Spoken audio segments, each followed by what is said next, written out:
কম থাকি, কিন্তু আমার তো নানু বাসায় গেলে ছোট লোকটার কোলে বসে চকলেট খেতে খেতে গল্প করতেই বেশি ভালো লাগে।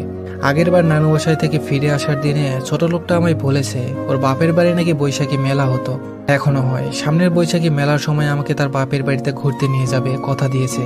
কিন্তু আম্মু তো বলেছিল ছোট লোকটার বাড়ি নাকি দূরে এক জেলায়, কাজে ঘুরতে যাওয়া যে আর শেষ পর্যন্ত হবে না আমি বেশ ভালোই বুঝেছি। জানেন ছোট লোকটা সেদিন কি করেছে? দুপুরে ভাত খেতে বসে মুগরির একটা রান আমার প্লেটে দিয়েছে, আরেকটা নিজের প্লেটে নিয়েছে।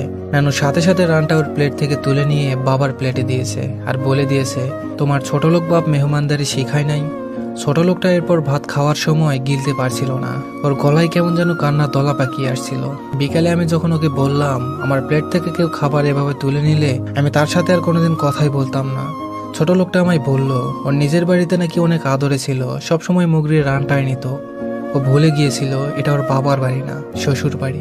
সেদিন আম্মুকে নানু বলছিল ছোট লোকের মাইয়া নাকি শুটকি রান্না করতে পারে না, রাজশাহীর মানুষ নাকি শুটকি খায় না। ও শিক্ষিত মেয়ে, শুটকি রান্না ওরে শিখাইয়া দিতে হইব। আচ্ছা, বড় ক্লাসে কি টিচাররা পৃথিবীর সব রান্না